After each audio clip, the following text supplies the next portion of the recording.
ठीक है, तो हमारा चैप्टर का नाम क्या है? फोर्स।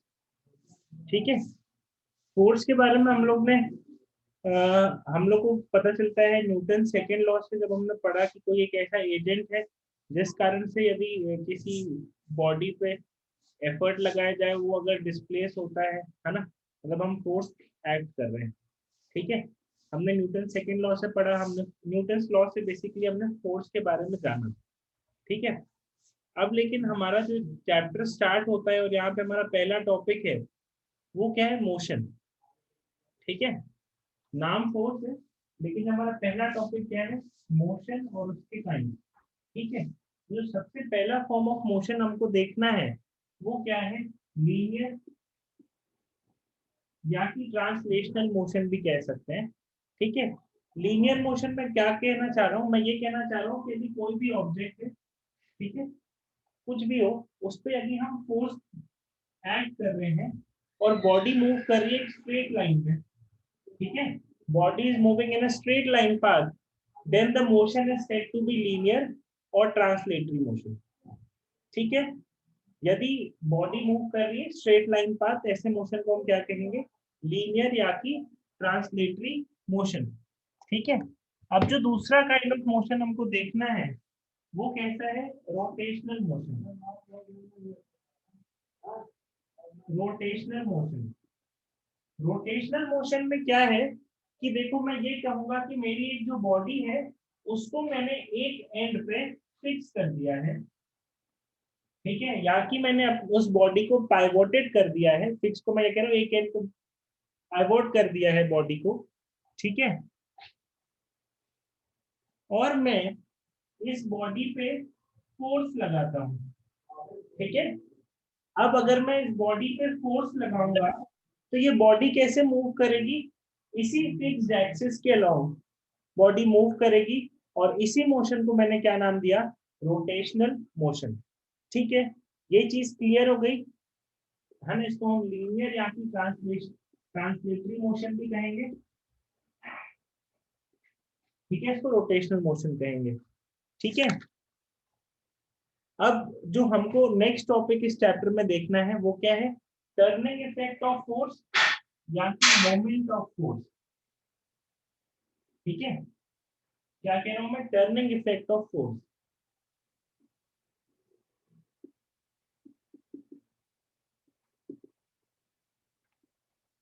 या इसको ही मैं मोमेंट ऑफ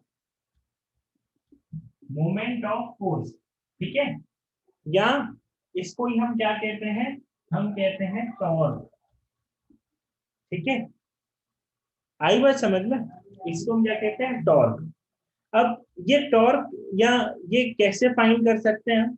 देख, हमने ये कहा कि यदि मेरी कोई भी बॉडी है, ठीक है, उसको हमने एक एंड पे फिक्स कर दिया। अब वो फिक्स एंड, ये मैं नहीं कह रहा हूँ कि जो पाइवट है वो सेंटर पे ही है। ठीक है, वो फिक्स एंड यहाँ पे भी हो सकता है। ठीक है, एक फिक्स्ड एंड है, अब मैं उस बॉडी में फोर्स अप्लाई कर रहा हूँ। ठीक है, फोर्स अप्लाई करने के कारण क्या हो रहा है? बॉडी इस फिक्स्ड एंड के अराउंड मूव कर रही है। इसी चीज को मैं क्या कहता हूँ? टॉर्क। या जो उस इफेक्ट, जो फोर्स लगाने के कारण जो इफेक्ट आ रहा है, उसी को मैं कहता हूँ टॉर्क या फिर टर्निंग इफेक्ट ऑफ फोर्स। ठीक है, अब ये जो टॉर्क है या टर्निंग इफेक्ट ऑफ फोर्स है, भैया मेरे को आपकी आवाज नहीं आ रही। बाकियों के साथ भी ये केस है क्या? मैं तो कहीं बोल रहा नो था। सर। ठीक है, हाँ सब क्लियर आ रही है आपकी आवाज। ठीक है, तो अब ये जो टॉर्क है या ये टर्निंग इफेक्ट ऑफ फोर्स है, ये किस पे डिपेंड भैया करता है? हेलो, कार्तिक, एक बार लीव मेरे को करके, आपकी आवाज नहीं आ रही। बेटा leave the meeting and rejoin.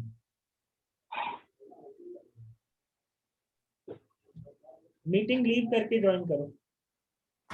ठीक है,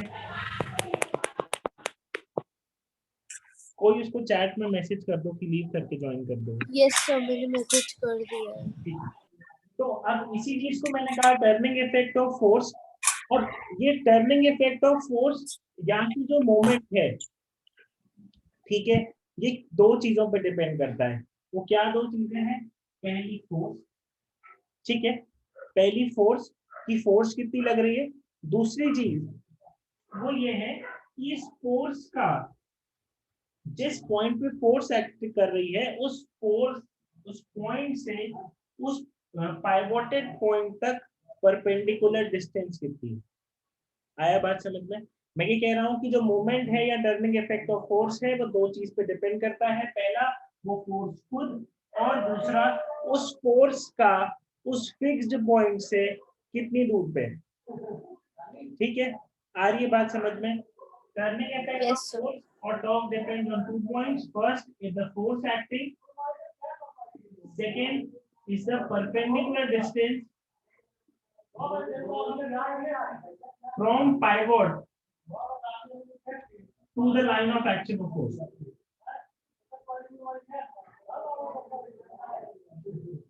ठीक है, तो ये दो चीज है जिसपे हमारी फोर्स डिपेंड करती है और टॉर्क डिपेंड करेगा।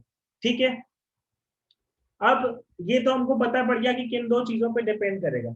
ठीक है, अब अगर हमको कोई कहे कि भैया turning effect of force find करके बताओ कि भाई कितना टर्निंग इफेक्ट ऑफ फोर्स लग रहा है या कितनी टॉर्क लग रही है, ये हम कैसे कैलकुलेट करेंगे वो अब देखते हैं। ठीक है, इतना सभी को क्लियर है।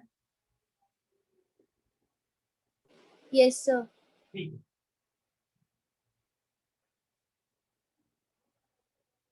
ठीक है, मान लो कि ये एक एक्सिस है, जिस एक्सिस के लॉन्ग वो पाइवोट है। ठीक है, इस पॉइंट पे मैं फोर्स लगा रहा हूँ। ठीक है, इस पॉइंट पे मैं फोर्स लगा रहा हूँ और अब मेरे को ये बताना है कि भैया इस पे टॉर्क कितनी लग रही है या इस पे टर्निंग इफेक्ट ऑफ फोर्स कितना है।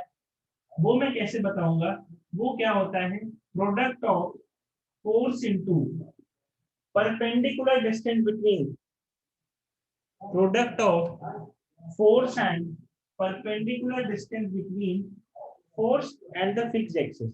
ठीक है, या line of axis, axis of rotation कह सकते हैं। ठीक है, force and the line of axis of rotation।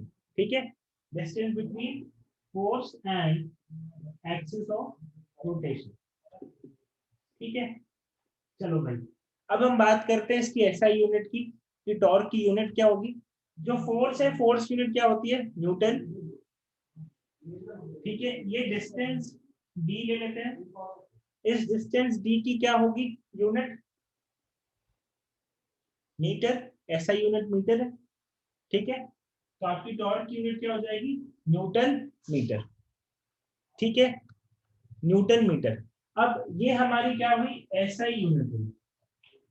क्या हुई, एसआई यूनिट। अब अगर मैं कहूं भैया इसकी सीजीएस यूनिट बताओ। ठीक है, तो एक न्यूटन का सीजीएस यूनिट क्या होता है, 10⁵ डाइन। मीटर का सीजीएस यूनिट क्या होता है भाई, मीटर इक्वल टू 100 सेंटीमीटर 10⁻²। ये क्या आ जाएगा, 10⁻7 डाइन सेंटीमीटर। ठीक है, आ गई बात समझ में। Yes, sir. ठीक है, ये चीज क्लियर है। अब इसके बाद हम लोग को क्या पूछना है कि जो ये टॉर्क है, ठीक है, ये कैसी क्वांटिटी है, ये एक वेक्टर क्वांटिटी है। ठीक है, वेक्टर क्यों है, क्योंकि इसका मैग्नीट्यूड के साथ साथ इसका डायरेक्शन भी होता है। ठीक है, इसका डायरेक्शन भी होता है। अब कैसे कह सकता हूँ कि इसका डायरेक्शन भी होता है, जैसे मान लो कि ये एक इसका फिक्स्ड एंड है। ठीक है, और मैं फोर्स लगा के इसको रोटेट कर रहा हूँ। ठीक है, फिक्स्ड एंड है, फोर्स लगा के रोटेट कर रहा हूँ। तो जब मैं फोर्स लगा के रोटेट कर रहा हूँ तो मैं दो डायरेक्शन में इसको रोटेट कर सकता हूँ, इधर क्लॉकवाइज और एंटी क्लॉकवाइज। ठीक है, आ रही है बात समझ में। यदि फिक्स्ड एंड में फोर्स लगा के किसी ऑब्जेक्ट को रोटेट करता हूँ, ठीक है, तो मैं इसको दो डायरेक्शन में रोटेट कर सकता हूँ, इधर क्लॉकवाइज और एंटी क्लॉकवाइज। ठीक है, तो जो टॉर्क लग रही है उसके दो डायरेक्शन हो सकते हैं, एक क्लॉकवाइज और दूसरा एंटी क्लॉकवाइज। ठीक है, जी भैया। क्लॉकवाइज और एंटी क्लॉकवाइज से तो आप लोग फैमिलियर हो क्या ही होता है। ठीक है,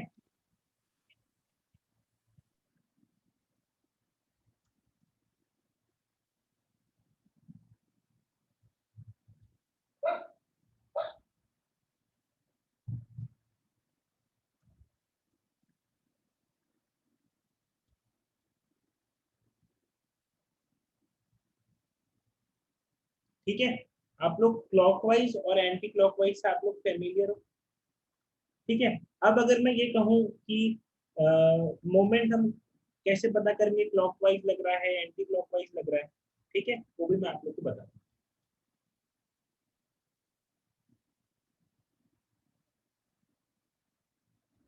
ठीक है, तो मान लेते हैं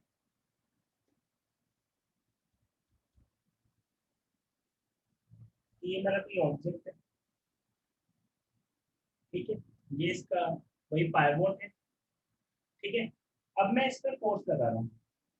ठीक है, इस डायरेक्शन में मैं फोर्स लगा रहा हूँ, तो अब ये इसका पॉइंट फिक्स हो जाएगा, ये पॉइंट इसका फिक्स हो जाएगा, और मैं इसको ऐसे घुमा रहा हूँ, तो ये डायरेक्शन क्या होगा भैया, एंटी क्लॉकवाइज होगा कि नहीं होगा? हेलो, होगा भैया, होगा। हाँ भैया। होगा होगा। ठीक है, अब यदि मैं चाहता हूँ कि मैं इसको एंटी क्लॉकवाइज से क्लॉकवाइज घुमाऊं, तो मैं फोर्स का डायरेक्शन चेंज कर देता हूँ। ठीक है, अब मेरा पॉइंट फिक्स ये है, मैं फोर्स इसमें डाउनवर्ड लगा रहा हूँ, तो ये कैसे घूमेगा, इस तरफ घूमेगा। ये मेरा पॉइंट फिक्स है, मैं फोर्स ऐसे Yes, sir. तो ये डाउनवर्ड घूमेगा कि नहीं घूमेगा? ठीक है, तो आप अगर आप लोग को डायरेक्शन पता करनी हो कि भैया जो मोमेंट आ रहा है क्लॉकवाइज है एंटी क्लॉकवाइज है, कैसे करोगे, उस फिक्स्ड एंड को देखोगे, और जो फोर्स अगर ऊपर लग रहा है, अगर नीचे लग रहा है, तो उसको फिक्स्ड एंड की तरफ देखो और फिक्स्ड एंड की तरफ घुमाओ। ठीक है, अब आप इसको फिक्स्ड एंड की तरफ इधर ही घुमा सकते हो, इधर नहीं घुमा सकते भाई, फिक्स्ड एंड की तरफ घुमाओगे। अब देखो ऐसा, अब और ये बात मत करना कि नीचे लगने वाला फोर्स क्लॉकवाइज होता है। अब मान लो यही मैं फोर्स को इस साइड लगा दूंगा, अब देखो ये पॉइंट है, हमको जो फोर्स लग रहा है उसको पॉइंट के अलोंग घुमाना है, तो मोमेंट का डायरेक्शन पता चल जाएगा। फोर्स डाउनवर्ड है, देखो अब ये वाला फोर्स कैसा हो गया, एंटी क्लॉकवाइज हो गया कि नहीं हो गया? ये मेरा पॉइंट फिक्स था, मैंने यहाँ से देखो डाउनवर्ड घुमा दिया। Yes, sir. ये चीज पीयूष और जानवी आपको समझ में आ रही है? हाँ भैया। क्योंकि ये बाकी लोग पढ़ चुके हैं, आप लोग पहली बार पढ़ रहे हो। ठीक है, तो ये डायरेक्शन निकालते बन जाएगा आप लोगों से। हाँ भैया। ठीक है, तो अब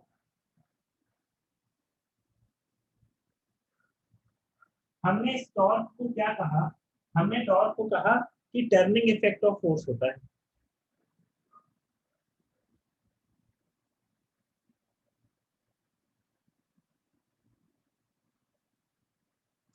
ठीक है, मैंने कहा कि भैया जो टॉर्क होता है ये क्या होता है, ये टर्निंग इफेक्ट ऑफ फोर्स होता है। ठीक है, अब ये मान के चलो कि जो कोई भी चीज है, जैसे मान लो दरवाजा है हमारा, ठीक है, इसको भी घुमाना है हमको या कुछ करना है, तो जो इसको घुमाने के लिए टर्निंग इफेक्ट है वो तो उतना ही लगेगा। टर्निंग इफेक्ट की तो वैल्यू फिक्स्ड ही होगी, आया ना, बोलो। हाँ भैया। जी भैया। आया सभी को कि इस चीज जी। को घुमाना है, जितना मोमेंट मेरे को लगेगा उतना तो लगना ही। ठीक है, अब ये मैं कैसे डिसाइड करूं कि भाई मैं इसको कम से कम, जितना कम कम से कम हो सके उतने कम से कम फोर्स में इसको मैं घुमा दूं। ठीक है, वो कैसे होगा देखो, और तो हमने फॉर्मूला टर्निंग इफेक्ट का मोमेंट का भी हम फॉर्मूला देख के आए कि फोर्स इनटू परपेंडिकुलर डिस्टेंस। क्या देखा हमने, force into perpendicular distance. Displacement. ठीक है, तो यहाँ पे इस दरवाजे को खोलने के लिए मैं जितना फोर्स लगाऊंगा, ठीक है, और क्योंकि ये जो गेट है हमारा ये इस पॉइंट पे हिंज है, मतलब इस, ठीक है, तो जो मोमेंट होगा वो क्या होगा, फोर्स इनटू दिस डिस्टेंस। ठीक है, वो मोमेंट का मैग्नीट्यूड तो फिक्स्ड ही होगा। अब मान के चलो यदि मैं इस पे फोर्स यहाँ पे लगाता हूँ, थोड़ा सा इधर एकदम कॉर्नर पे नहीं लगा रहा था गेट को, मैं इधर बीच में धक्का देके गेट खोलने की कोशिश कर रहा हूँ, तो ये मेरा डिस्टेंस हो गया। भाई मेरा डिस्टेंस कम हुआ कि नहीं हुआ? हो गया। तो अब मेरे को हाँ कि जो टर्निंग इफेक्ट है या मोमेंट है उस दरवाजे को खोलने के लिए वो तो उतना ही चाहिए। अब यदि मैंने डिस्टेंस कम कर दिया इसका मतलब मेरे को फोर्स बढ़ाना पड़ेगा या मेरे को ज्यादा फोर्स लगाना पड़ेगा इस गेट को खोलने के लिए। इसीलिए जी। हमेशा दरवाजे को खोलने के हैंडल जो होते हैं वो एकदम उनके कॉर्नर में होते हैं, बीच में नहीं होते हैं, हम्म। हम्म। कि हमारा जो फोर्स है वो कम से कम लगे। हम्म। आ रही है बात समझ में? जी भैया। जी हाँ भैया। भैया। ठीक है ना, तो अब हम कुछ कॉमन एग्जांपल्स देखते हैं, ठीक है, जहां पे हम मोमेंट ऑफ फोर्स लगा रहे हैं। ठीक है, अब जो सबसे पहला एग्जांपल दरवाजे वाला मैंने आपको दे ही दिया। ठीक है, दूसरा एग्जांपल, भैया वो चक्की वाला। ठीक है, दूसरा एग्जांपल है हमारा चक्की, सही बोला तुमने, हैंड ग्राइंडर। ठीक है, उसमें देखो अगर चक्की देखी हो तो उसमें जो एकदम उसका जो ये सर्कुलर पोर्शन रहता है एकदम एंड पे यहाँ पे स्टिक लगी रहती है घुमाने के लिए। यस सर, डिस्टेंस बढ़ाने के ठीक है, लिए। कि हमारा डिस्टेंस मैक्सिमम हो जाए तो फोर्स कम से कम लगे। कम ठीक है, लगेगा। गाड़ी की स्टेयरिंग, ठीक है, गाड़ी की स्टेयरिंग। हाँ। ठीक है, हमको शाफ्ट को यहाँ सेंटर से घुमानी है लेकिन हम फोर्स यहाँ लगाते हैं। ठीक है, कि कम से हम्म। कम फोर्स लगे, डिस्टेंस बढ़ाने की कोशिश करते हैं, एकदम बहुत बड़ा चक्का भी नहीं कर सकते। ठीक है, दूसरा, अब देखो साइकिल, अब आप लोगों ने साइकिल सभी लोगों रियर को पता है, व्हील। साइकिल का, साइकिल का pedal. Pedal. Rear wheel of ठीक है, साइकिल। अब देखो जो हमारा पहला गियर है, ठीक है, जिसमें पैडल लगा रहता है, तो देखो उस पैडल को हमने क्या कर दिया, ऐसे इसको हमने बाहर निकाल दिया। ठीक है, अब हम इसको ऐसे से घुमाते हैं पैडल को। ठीक है, इसको हम इस तरह घुमाते हैं। ठीक है, अगर हमको चक्की को घुमाना था या जो गियर था जिसपे वो, ठीक है, हमारी चेन लगी रहती है, उसको हमने थोड़ा सा इंक्रीज इसीलिए किया ताकि ये डिस्टेंस बढ़े। बड़े और फोर्स कम लगे। इसकी जो एक्सिस है वो सेंटर, कार्तिक नोट करो, इसकी जो एक्सिस है सेंटर से, ठीक है, इसकी एक्सिस सेंटर से, तो हमको ये डिस्टेंस बढ़ाना था ताकि मोमेंट बढ़ जाए, इसलिए हमने थोड़ा सा इसको एक्सटेंड कर दिया। ठीक है, जी भैया। सभी लोगों ने स्पाइनर देखा है, पाना, ठीक है, जिससे हम नट कसते हैं या खोलते हैं।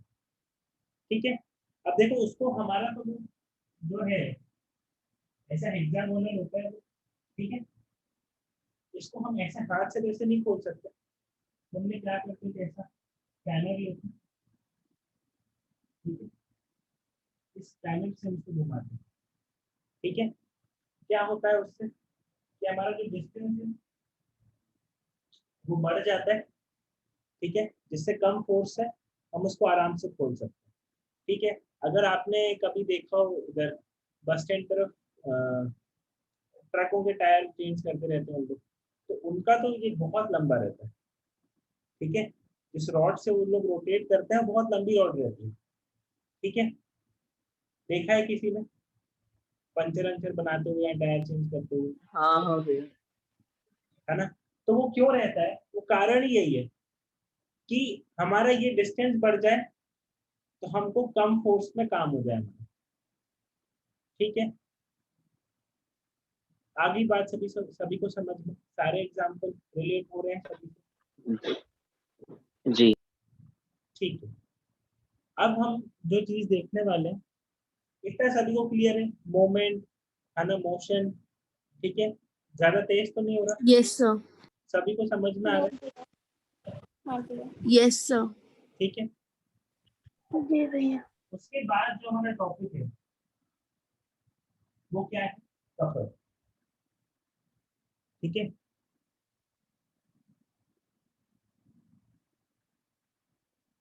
ठीक है, क्या टॉपिक है हमारा, कपल। अब कपल हम देखो, कपल दो के लिए, दो लोग को ही कपल कहते हैं, तो यहाँ पे हम दो फोर्सेस की बात कर रहे हैं। ठीक है, जैसे मान लो ये फिक्स सपोर्ट, यहाँ पे अब हम दो फोर्सेस लगा रहे हैं, ठीक है, ऐसे, ठीक है। अब इसमें ऐसा क्या होता है, कपल में जो दोनों फोर्सेस लगते हैं, ये पहला इक्वल इन मैग्नीट्यूड होता है, दूसरा इनका डायरेक्शन अलग होता है।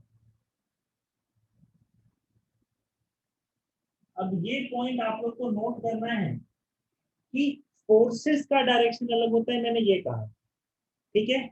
मैंने ये नहीं कहा कि मोमेंट का डायरेक्शन अलग होता है, मैंने क्या कहा कि फोर्सेस का डायरेक्शन अलग होता है, दोनों इक्वल मैग्नीट्यूड के होते हैं फोर्सेस, लेकिन इनका डायरेक्शन अलग होता है।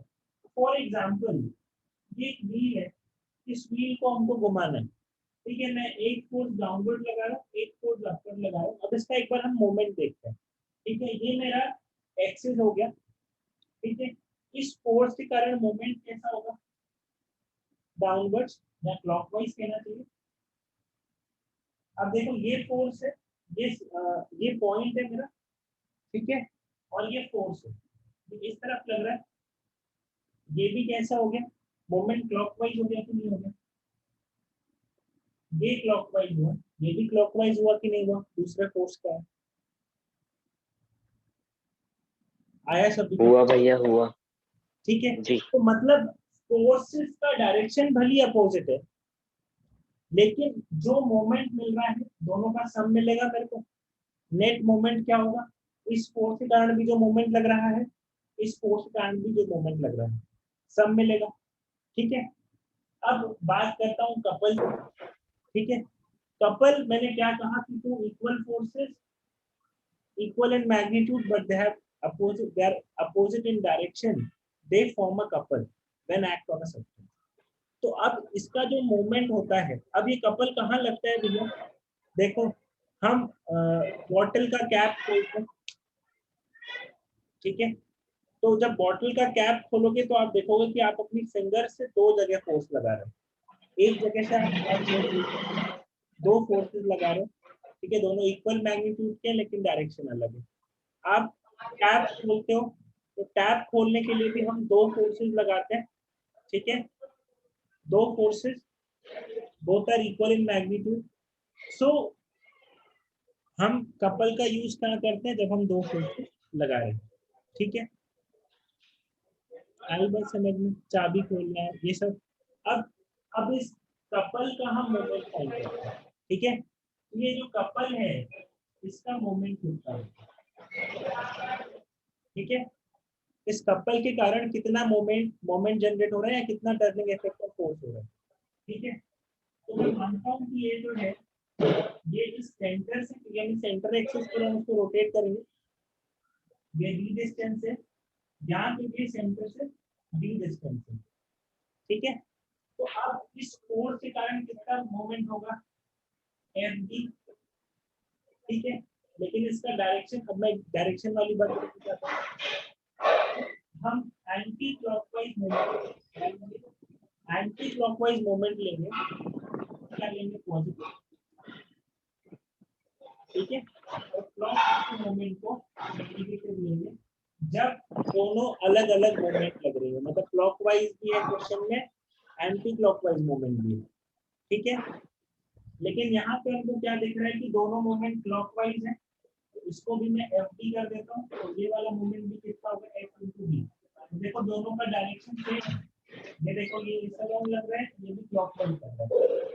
आ रही है बात समझ में, पीयूष और जानवी, हाँ भैया। ठीक है। हाँ भैया। क्योंकि बाकी लोगों ने पढ़ा हुआ है ये चीज, है ना, आप लोग कहाँ पढ़ा रहे हो एकदम डिटेल में इसको, जी भैया। ठीक है। तो नेट मूवमेंट क्या हो जाएगा, एफ इंटू टू डी या टू एफ डी कह सकता हूँ, जैसे एफ इंटू टू डी याद रखो।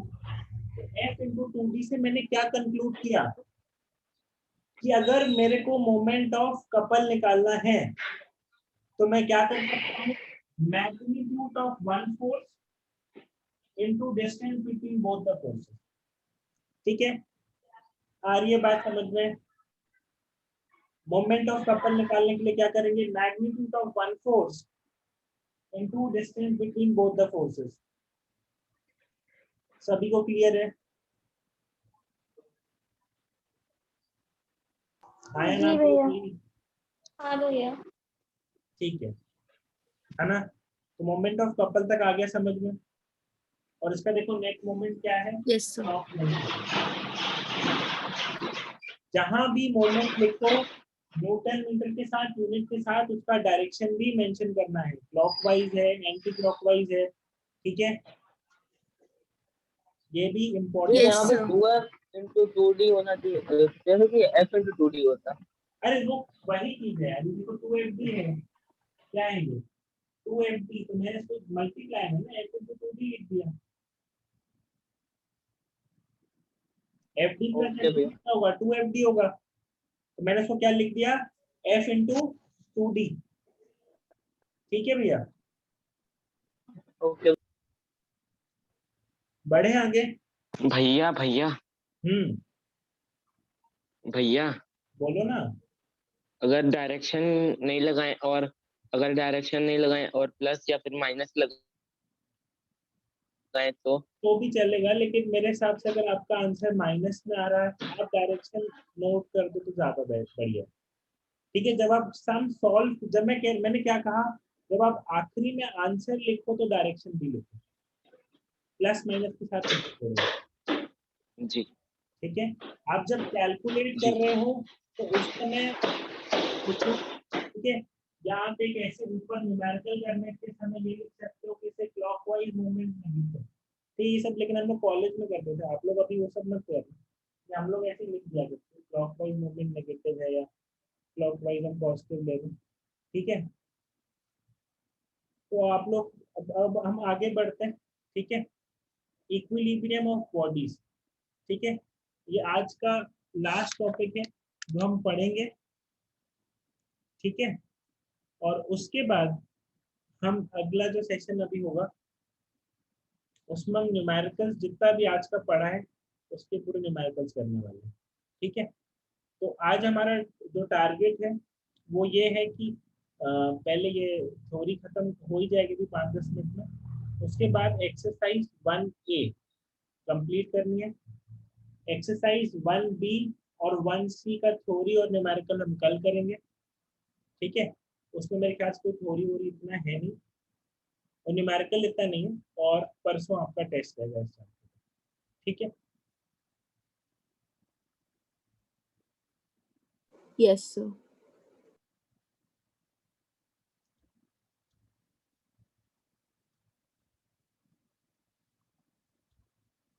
ठीक है, अब जो हमको अगला टॉपिक पढ़ना है वो इक्विलिब्रियम।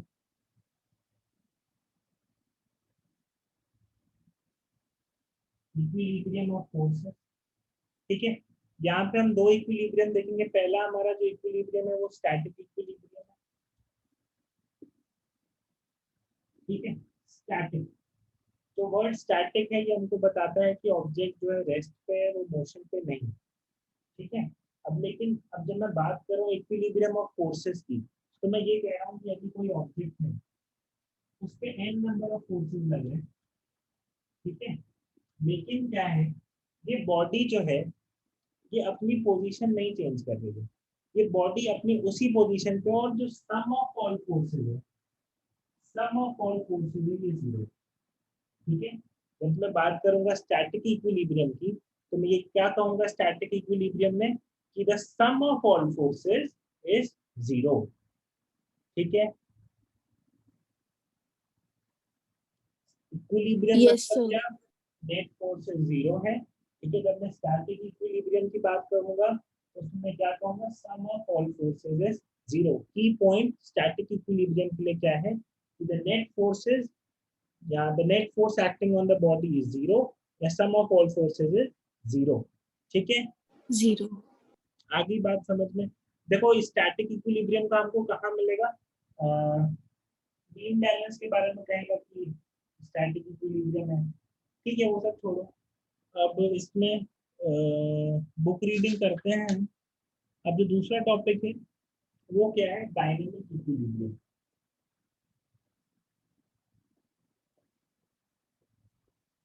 ठीक है, डायनामिक इक्विलिब्रियम में क्या होगा, बॉडी में नेट फोर्स से तो जीरो होंगी, लेकिन बॉडी कभी भी मूव कर रही होगी,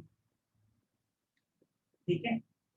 लेकिन अगर वो बॉडी मोमेंट है बॉडी में, लेकिन वो जो मोमेंट है वो चेंज नहीं हो रहा है, ठीक है। यहाँ कोई चीज चल रही है, मान लो कि अगर कोई कार है वो मूव कर रही है, तो वो उसकी वेलोसिटी या उसमें नो एक्सेलरेटेड मोशन है, ठीक है। वो जिस स्पीड से मूव कर रही है उसी स्पीड से, या जो मोशन है वही कंटिन्यू हो रहा है, there is no change in motion और no change in moment being observe, ठीक है। आई बात समझ में। तो जो डायनामिक इक्विलिब्रियम के लिए हमारे को कंडीशन देखनी है, पहला यही sum of all forces is zero, दूसरा sum of moment is also zero, ठीक है। ठीक है, algebraic sum of moment acting about a point is zero, ठीक है। आगे बात समझ में, स्टैटिक और डायनामिक। जी भाई। ठीक है,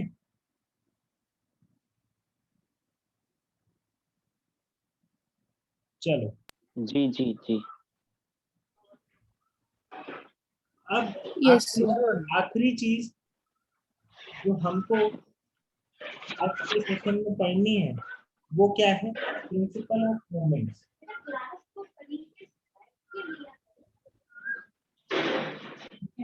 प्रिंसिपल ऑफ मोमेंट्स क्या कहता है, प्रिंसिपल ऑफ मोमेंट्स ये कहता है कि यदि कोई भी बॉडी, ठीक है, यदि कोई भी body, let us suppose it's a beam balance, if any of the body is in equilibrium, then we know that sum of resultant moments is zero.